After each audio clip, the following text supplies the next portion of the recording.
Hey everybody, this is the Sliders Review. I'm here today to talk about Black History Month, the month that is a celebration of my people, because I am a black man and everything. And it's about all our accomplishments, all the oppression that we have gone through over like centuries of living in like America and stuff like that. So I'm here today to talk to you about Get Out, the 2017 psychological thriller suspense movie created by that of Jordan Peele. I have now just finally watched this movie. I had no interest in it because, I just didn't feel like watching a psychological thriller. Those really aren't my things. But I remember hearing a lot about this movie, but I never knew exactly what it was about until now. Oh my God, this is a good movie, man. This Jordan Peele has outdone himself, which is crazy because he's a man who comes from a comedic background. He came from Mad TV. He's done things with Comedy Central. Who knew? This man is talented, man. I'm telling you. Like, I know I'm extremely late to the party of this movie, but my God, like you're on the edge of your seat because you want to know what the heck is going on. In that opening, when you see the black man getting pulled into like that car and everything, you know something's bad. You know they coming for us and stuff. But I remember people always talking about how this was a good movie of like black representation of like what black people go through when it comes to like white people, and how there was like a milestone of a movie for like that of a black writer and director. But I never knew what the movie was like about. Basically, this movie is disturbing behavior. It's a movie I believe I talked about on my channel.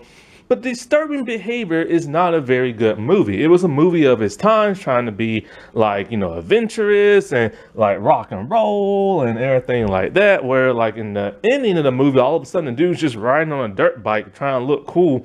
I'm just like, that's kind of stupid. And while the premise of Disturbing Behavior is good, it was just the execution that's not very well done.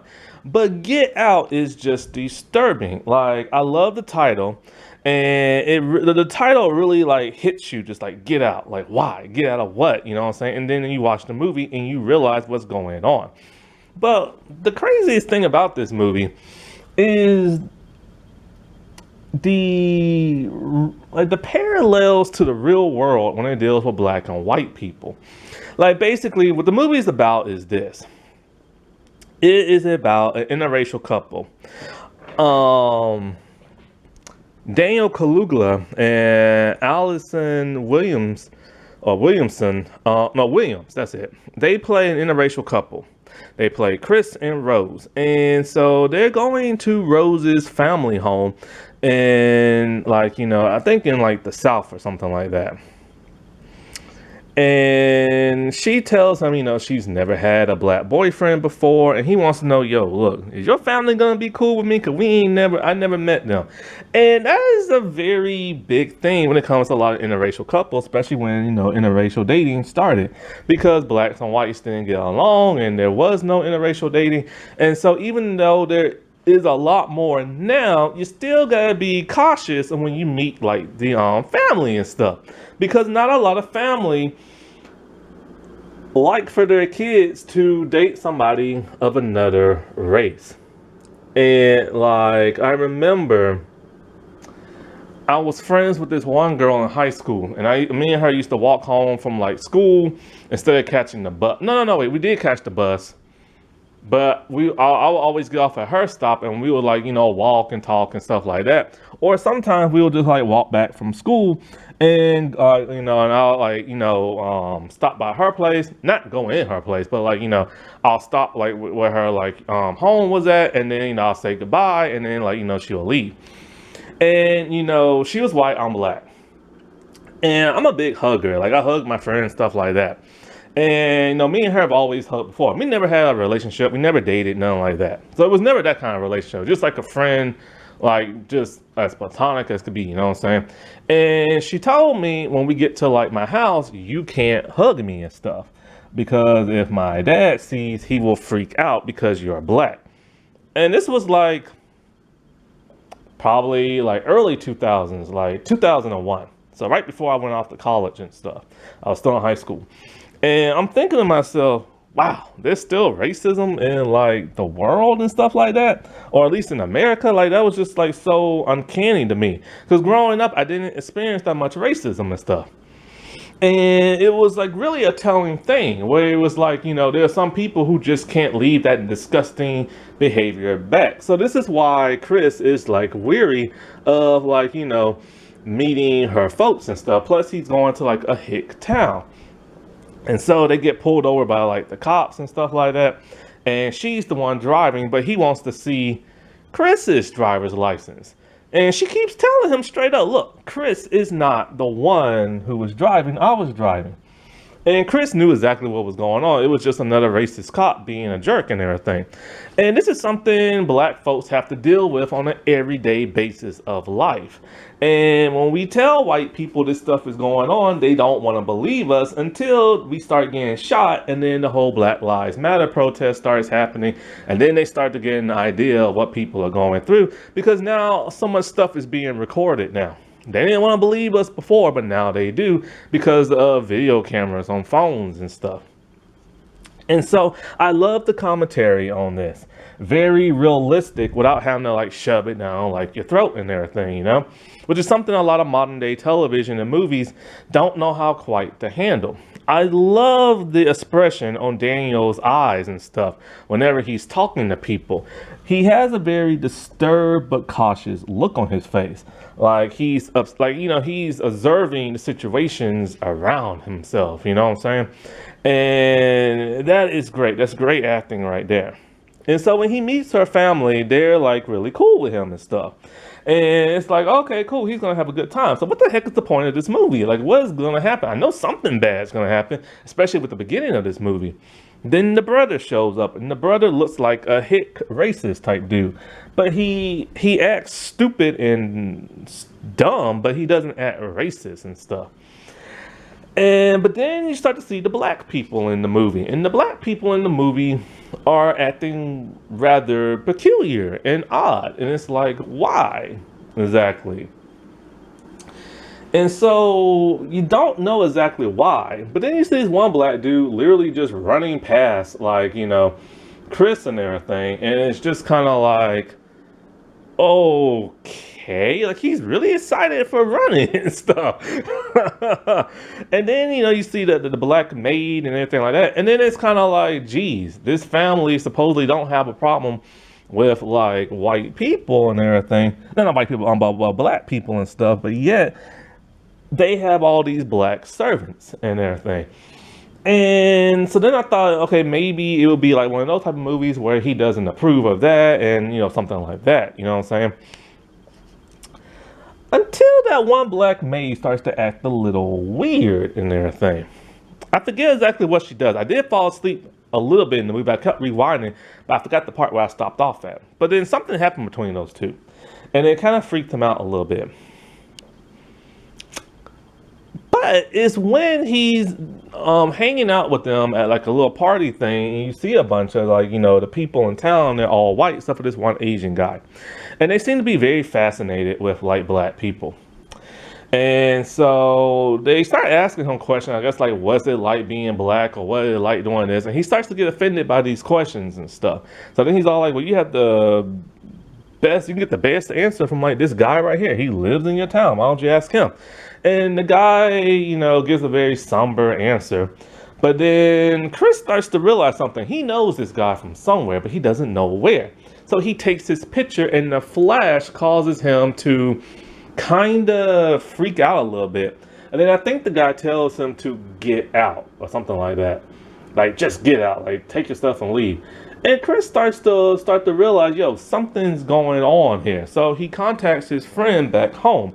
His friend who works at the TSA, boy, that is comedic gold right there. Give that man an award. His friend Rod. Like, that man is just hilarious and stuff. And so his friends all like, oh yeah, I know that guy. That guy went missing at some point. So then his friend comes up with the idea like, oh look, man, You're in this weird hick town, and like this black dude's been missing for the longest time, and then all of a sudden he shows up here with an older white woman. Like he's all like, "Look, man, I don't know, but I think they're trying to make him into like a sex slave or something like that." And so after some little investigating here and there, Chris realized something. There's a room that nobody's supposed to go into, and so when he goes into that room, I believe he finds like a bunch of pictures, and all of these pictures is that of Rose with all these black dudes. She has dated black people in the past, tons of them, and yet she denies doing that. And not only does she denies doing that, but all of these black people have never been seen again. So what exactly is the deal? Is at the point where he's all like, look, he ain't about to find out, but he's about to get the heck on out of there. So he tells Rose, like, grab your stuff, we're getting out. But they can't find the keys and everything. This is when the family starts to, like, be suspicious. Now, before all this, I left something out. When he talked to the mom, see, Chris has a tragic backstory. His mom got hit by a car when he was home, and he saw her body on the street, stuff like that. So anyway, they all like, and then he's also a smoker trying to quit. So they're all like, why don't you try hypnosis and stuff? He's not for all that, somebody being in his head. At some point in time when the mom was talking to him in just a normal way, she starts to hypnotize him very subtly and everything. And when she hypnotizes him, something weird happens. He's like falling in a void, and he's looking through a TV monitor and stuff. It's a weird thing that happens in the middle of the movie, and something's wrong, but you don't know exactly what.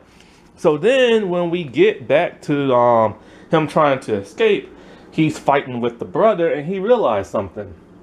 Rose is in on this, and she's been luring black guys there. But why? And then we find out why. The white people in town, as they're getting older and their bodies are deteriorating and stuff, they put their brains in the bodies of black people.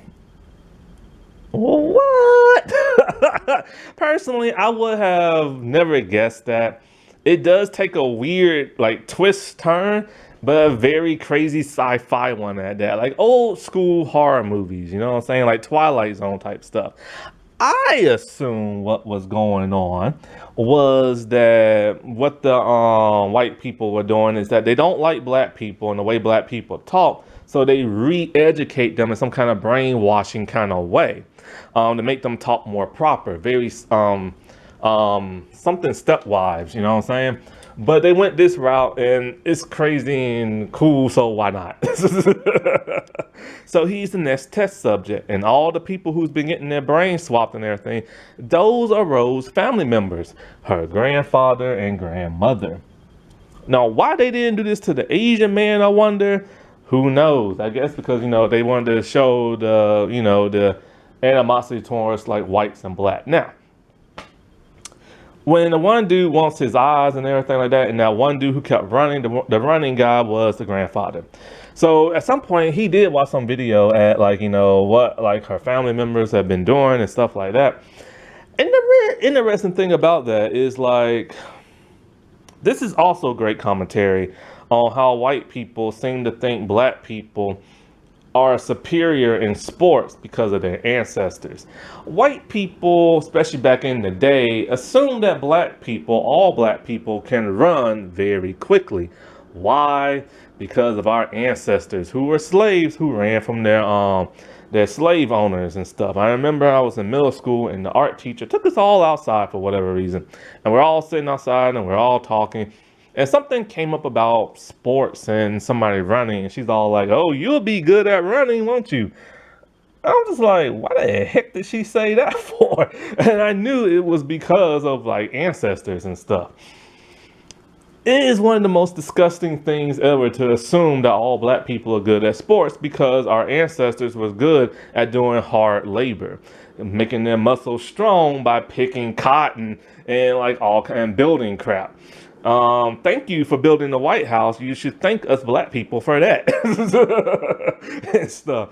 But the fact that they think that we're such good at sports and everything because we're gifted at sports because of our ancestors, it's one of the most irritating things to hear coming out their mouths and stuff.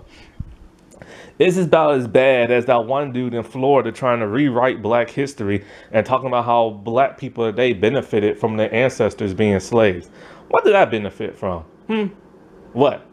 Were those like cotton picking skills were like really good and everything that is like, is in my DNA or something like that? Like seriously, man, it makes me sick and they still think that way till today. So this is great commentary on that. What's also great commentary is that when the TSA dude, Rod, goes to like the police and it's 3 black police officers and they're just laughing at him and don't want to do nothing. And like, cause the reason why they don't want to do nothing, cause he's all talking about sex slaves, but he's being like goofy. So they think they're just taking it as goofy nature, but they're not doing nothing. And this is something that, harpers on black people. Like it or not, a lot of black people are lazy and stuff, especially black men, especially when it comes to voting time. They don't want to vote. They complain about who wins, but they never get their behinds up and vote. Also, there are black people who just don't help out other black people and stuff. And it's funny because it's always the biggest mouths are the ones guilty of this. Take Ice Cube. I don't like Ice Cube no more. I think he's a sellout. That's why I call him Sellout Cube and everything. His main problem, well, he has a lot of problems actually. His thing is like, he doesn't like black successful people who aren't urban or who don't have like a ghetto vibe to them. People like Oprah or Obama and stuff like that. He's always talking about how like, they don't do nothing for black people, or how Oprah didn't want to have no rappers on her show back in the day. Both those two people have done a lot for black people, especially Oprah, who has literally went to Africa building schools for like the black kids. She ain't building them for the white Africans, she's building them for the black Africans. So what the heck exactly has Ice Cube done? Not a thing for black culture other than poison the minds of young black men to like be gangsters and run from the police and end up in jail. I'm sure my cousins would like to thank him as they're sitting rotten in jail and never gonna get out. And what's even worse is that Ice Cube keeps attacking all these black people, especially in politics, who are actually helping other black people. And he's aligning himself with people who are not helping black people out in politics, which has really confused people and stuff. And not only that, but have you ever seen him at like a protest whenever a black person got shot? No. I have seen more white people at those protests than I have seen like a black person. And not only that, I have seen more white celebrities wake their behinds up and realize what black people have been saying for decades is true. And every time, like, hey, take that girl from Full House. Not the older sister, but the middle child, Stephanie, the one who says, "How rude." Every time a black person gets shot, she takes her behind out and she protests. She either protests in the streets or she protests online. It got to the point when she was protesting women's rights that a police officer shoved her down on video. Nothing happened to that police officer, but she gets her behind out and she advocates. You don't see Ice Cube doing that. You don't see Lil Wayne doing that. You don't see 50 Cent doing that. You don't see Snoop Dogg doing that. And so I do like this commentary of how like the black cops didn't want to do nothing to help their fellow black person out. That is smart commentary and everything. And so basically, Chris is one step ahead.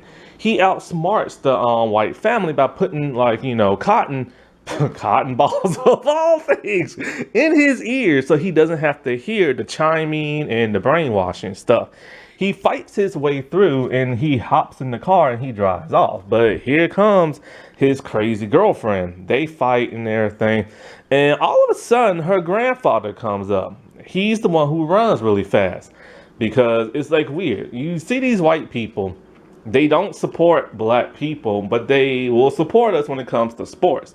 They'll place their bets and all this other crap. Olympics, football, basketball, you name it. And so you think he's going to help her out, but he helps Chris out. And then he kills himself. Now, Chris drives off, and then when he sees the cop, he thinks, crap, dude, he's screwed. But it's really the TSA dude, his friend. So they drive off, and Rose is just laying in the street. Does she die? Does she not? Who knows? It could always set up for like a sequel or whatnot if she like survived and stuff. There has never been a sequel to this movie, not even a proposed one. So it's just like a one and done type thing. And Jordan Peele has gone off to do like other things. Now there is an alternate ending. In the alternate ending, he does kill Rose and everything. And instead of TSA dude, it's actually the cops. They arrest him. And Rod asks him, he wants to investigate that family a whole lot more. But, Chris said, he stopped them. Well, around this time, there were actually black killings in the street by the hands of like white cops and protests and this and that. And with Screen Test audience, I can't get my words out. They decided to change this and everything. And I do, because the reason why he had, what's his name, get arrested and the cops didn't want to believe him, because they wanted to show the real implications of racism and stuff like that. Personally, I like the theatrical version better than the alternate one. It was just nice to see the hero win at the end of the day, and like, him and his friend just like ride off instead of him getting like arrested. And sometimes you don't want things to be too realistic. That was the problem with 13 Reasons Why season 2, when that one dude got away with assaulting that girl. And, because that's what happens in the reality of life. But you want to see people get their comeuppings, Now, you have to look for this movie online. It's on streaming sites. It was on Tubi, but they got rid of it by like October and stuff. And for like more commentary on real life black people at the face, the guy who played Rod, Little Real Howery and everything, he was involved in a car accident in 2016. He was just the passenger. The driver is the one who struck another car. And so the driver drove off without him. And as Little was calling 911, the person in the other car was arguing with him and claimed that Little punched him in the face with no evidence or whatever. And Little was arrested for a misdemeanor battery. But he was found not guilty, and the driver sued Little for the injuries he suffered in the fight. If they actually fought, which nobody knows if they did or not, you know what I'm saying? And it's messed up. Like, he wasn't the driver of the car, you know what I'm saying? He was just the passenger. And the movie came out in 2017, and this happened in 2016. So they have to film in 2016. And so, yeah, crap like this happens a lot. And I mean a lot with black people. And people don't never want to believe us when we say, we're innocent and we didn't do nothing. They always want to assume we are the bad guys and everything, only because our skin is dark. Period. Happy Black History Month, everybody. I'll talk to you later. Bye.